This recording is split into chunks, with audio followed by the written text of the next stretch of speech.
እግዚአብሔር ፈረስ ያናግራል። በስመ አብ ወወልድ ወመንፈስ ቅዱስ አሐዱ አምላክ አሜን። በዓለም ላይ የምትኖሩ ኦርቶዶክሳውያን እግዚአብሔር ልጆች ሰላም እግዚአብሔር ይብዛላችሁ። ጥር 25 ቀን የታላቁ ሰማዕት የቅዱስ መርቆሬዎስ መታሰቢያ የቃል ኪዳን ዕለት ነው። እንዲህ ይለናል ገድሉ ላይ ወውእተ ጊዜ ወረወሎቱ ቀዳቶ ይላል ወልብሶ ያን ጊዜ ትጥቁንና ልብሱን አውልቆ ወረወረለት ይላል።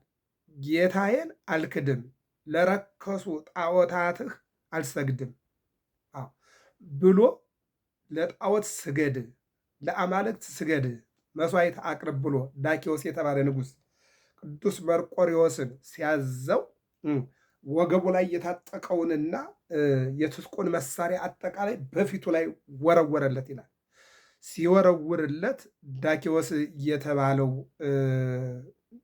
ሰው በጣም ተናደደ። ምክንያቱም አሕዛብ ለዳኪዎስ የመርቆሬዎስን ሰምቶ ተቆጣና በርጥብ ሽመል እንዲደበደብ አደረገው ይላል። ለአምልኮታቸው ቀናተኞች ስለሆኑ ለምን እግዚአብሔርን ነው የማመልከው ያንተን አምላክ አላመልክም ስላለው ተቆጣና በልምጭ አስደበደበው፣ በጅራፍም አስገረፈው። ምን ይደንቃል! ጌታችን ኢየሱስ ክርስቶስ ስጋው እስከሚቆራረጥ ደሙ እስከሚፈስ በጅራፍ ተገርፏል። ደቀ መዝሙሩ ቢገረፍ የሚያስደንቅ ነገር አይደለም። ከዚህ በኋላ በብረት አልጋ አስተኝቶ ከግርጌው እሳት አነደደበት ይላል። አዎ ወዳጄ አልጋ ሰው የሚተኛበት ብቻ አይደለም፣ ሰው የሚቃጠልበታል። በዘመናችንም እንደዚህ እየሆነ ነው። መጀመሪያ በልምጭ አስደበደበው፣ ከዛ ቀጥሎ ደግሞ እነሆ በጅራፍ አስገረፈው። ይሄ አልበቃው ሲል ደግሞ አልጋ ላይ አስተኛና ከታች እሳት አነደደበት ይላል። ይሄ ሁሉ ምንድን ነው? ሃይማኖት ነው። ሃይማኖት በላይ ላይ እሳት ያስነድዳል። ሃይማኖት ወደ ፈላ ውሃ ያስገባሃል። ሃይማኖት እነሆ በመጋዝ ያሰነጥቅሃል። ሃይማኖት በልምጭ ያስገርፍሃል። ሃይማኖት በጅራፍ ያስገርፋል። ሃይማኖት በእሳት ያቃጥላል፣ እንድትቃጠል ያደርጋል። በዚህን ጊዜ ይላል እሳቱን ደሞ ተንጠፍጥፎ አጥፍቶለታል ይላል። የእሱ የመርቆሬዎስ ደም እሳቱን ተንጠፍጥፎ አጥፍቶለታል። ከዚህ በኋላ ፈርቶ በብረት መሳሪያ አስሮ ወደ ቂሳሪያ ላከው። በቂሳሪያም ብዙ ከተሰቃየ በኋላ ራሱን በሰይፍ እንዲቆረጥ አድርጎታል ብሎ ታሪኩ ይዘገባል። በአጭሩ ግን መርቆሬዎስን በልምጭ ያስገረፈው፣ በጅራፍ ያስገረፈው፣ እሳት በላዩ ላይ እንዲነድበት ያስደረገው ምንድን ነው ካልን እነሆ እግዚአብሔርን ማምለኩ ነው። ጣዖትን አላመልክም፣ እግዚአብሔርን አልክድም፣ አንገቴ ይቆረጥ፣ ጀርባዬ ይገረፍ ብሎ ይህ ሁሉ መከራ ደርሶበታል።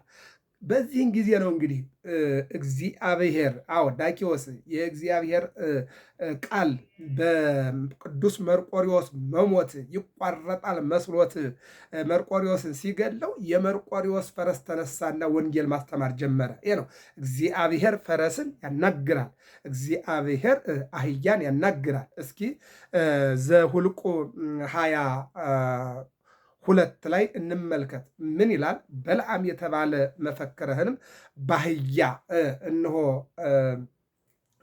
ጭኖ ጉዞውን እየተጓዘ እንዳለ መንገድ ላይ እግዚአብሔር ያልፈቀደው መንገድ፣ በእግዚአብሔር ያልተወደደ መንገድ፣ ይልቁንም እግዚአብሔር እንዳትሄድ ብሎት ነበር። ነገር ግን በለዓም 3 ነገር ወዶ፣ 1 ታዋቂነት፣ 2 ገንዘብ፣ 3ኛ በባላቅ ዘንድ ተወዳጅነትን ለማግኘት በሄደ ጊዜ እርሱም ስለሄደ እግዚአብሔር ተቆጣ። የእግዚአብሔር መልአክም ሊቋቋመው መንገድ ላይ ቆመ።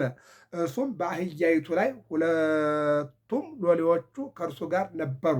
ምንድን ነው? በለዓም አህያይቱ ላይ ተቀምጦ ነው እየተጓዘ ያለ፣ መኪና ያልነበረበት ዘመን ነውና በአህያው ላይ ተቀምጦ ሎሌዎቹ ደግሞ እየተከተሉት አብሮ ይጓዝ ነበር። ይልቁንም ደግሞ ከባላቅ የመጡ ሽማግሌዎች አብረውት ነበሩ።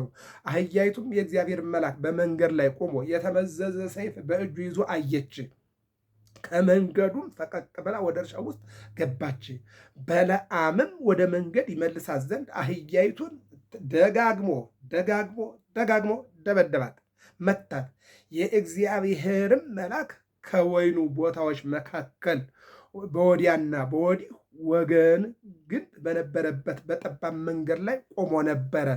አህያይቱ የእግዚአብሔር መልአክ በሯ ላይ እንደቆመ መንገዷ ላይ እንደቆመ አይታለች። ሰው ግን በለዓም ግን አላየም። አየህ፣ እንስሳት የሚያዩትን እኛ አናየውም፣ አራዊት የሚያዩትን እኛ አናየውም። ለምን ከተባለ እኛ በስልጣን በገንዘብ በፍቅረ ነዋይ በጥላቻ ስለታወርን በጎ ነገር ወይም ደግሞ መላእክትን ወይም ጻድቃንን ማየት አልቻልንም። ለምን ከተባለ ስጋዊ ተጽዕኖ ስጋችን ተጽዕኖ እያደረገብን መንፈሳዊ አቅማችን እየደከመ ስጋዊ ኃይላችን ደግሞ መንፈሳዊ አቅማችን እየዋጠው ማለት ነው።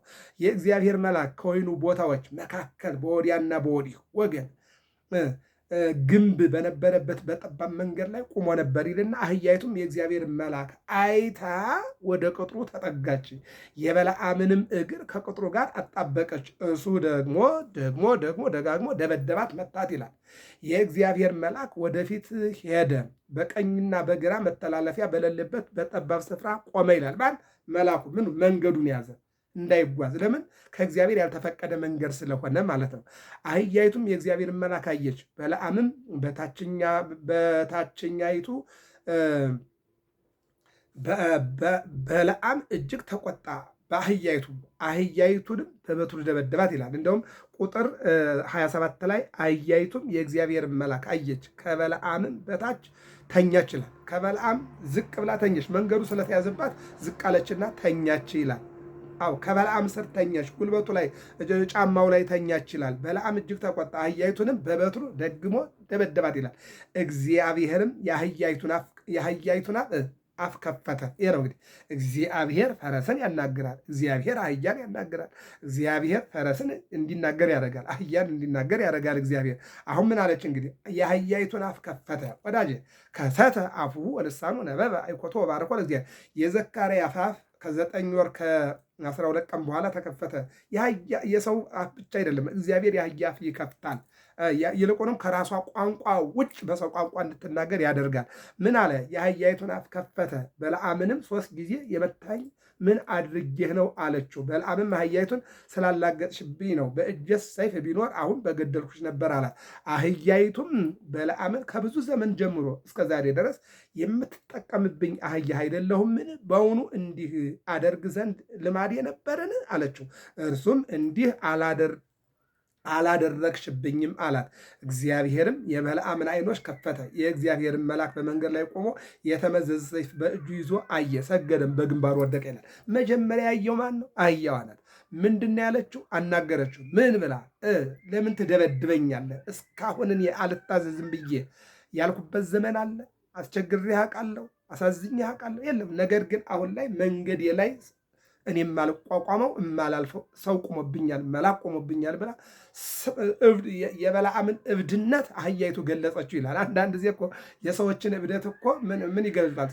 እንስሳቱ ይገልጡታል ማለት ነው። እና ስለዚህ እግዚአብሔር ፈረስን ያናግራል፣ እግዚአብሔር አህያን ያናግራል።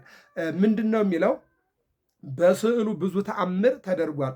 ኡልያኖስ በነገሰ ጊዜ ባስልዮስ የሚባለውን ጳጳስ አስረው በታሰረበት ቦታ ስዕሉን አይቶ ሲማፀን ድንገት ስዕሉ ሄዶ ኡልያኖስን ወቅቶት ከጦሩ ደም እየተንጠፈጠፈ መጣ። ያን ጊዜ ይላል ኦ ሰማዕቱ ለክርስቶስ ቀተልኮኑ ለኡልያኖስ ጸረ ጽድቅ ሶቢሃ ደነነ ስዕል ከመሆ ዘይብል ይላል።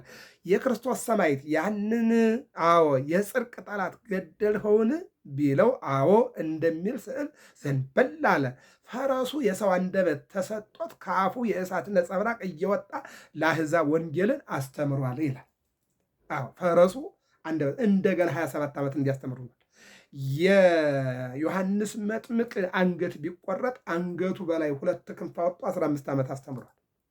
የበለዓም አህያ የበለዓምን እብድነት አፍ አውጣ ተናግረዋለች። የመርቆሬዎስ ፈረስ በመርቆሬዎስ መሞት ወንጌል እንዳይቋረጥ ፈረሱ እየተዘዋወረ አስተምሯል። ስለዚህ ቅዱስ መርቆሬዎስ አባቱ ኖህ እናቱ ታቦት ይባላሉ። የሚገርመው ነገር ሀገሩ ሮም ነው ተወልዶ ያደገው ማለት ነው። እና ምንድን ነው የሚለው? መልአኩ መልካም ፍሬ ከእሱ የሚወጣ ነውና እንዳትነኩት ብሎ ከጫካ ውስጥ ከሚባሉ አውሬዎች አድኖ አባቱን አመጣ። አባቱም እነሆ መርቆሬዎስን ወልዶ የእግዚአብሔር አገልጋይ እንዲሆን አድርጓል ማለት ነው። ስለዚህ ቅዱስ መርቆሬዎስ በእውነቱ ምንድን ነው የሚለው? አምላክህ እግዚአብሔር አምላክህ እግዚአብሔርን አስብ። እግዚአብሔርን ካሰብከው በጦር ሜዳ ታሸናፊ ትሆናለህ። እግዚአብሔርን ካልያዝክ ግን እንኳንስ ልታሸንፍ አትመለስም እያለ እውነተኛ የሚናገር ሰማዕት ነው ቅዱስ መርቆሬዎስ። እግዚአብሔርን አገልግሎ ይልቁንም ደግሞ በተወለደ ሰዓት ፕሮፓዴር ብለውታል ይላል። በቅኔ ቤትም ይሄ ነገር ይነገራል። መፍቀሬ አብ በአባቱ የተወደደ ማለት ነው። አባቱና እናቱ ከአረማዊነት ወደ ክርስትና ሃይማኖት የገቡ ናቸው ይላል። ቅዱስ ጊዮርጊስንም እንደዚህ ይናገራል። ቅዱስ ጳውሎስንም እንደዚህ ይናገራል። መርቆሬዎስም እንዲህ ይናገራል። ይገርምኛል። ከሌላ ወገን መጠው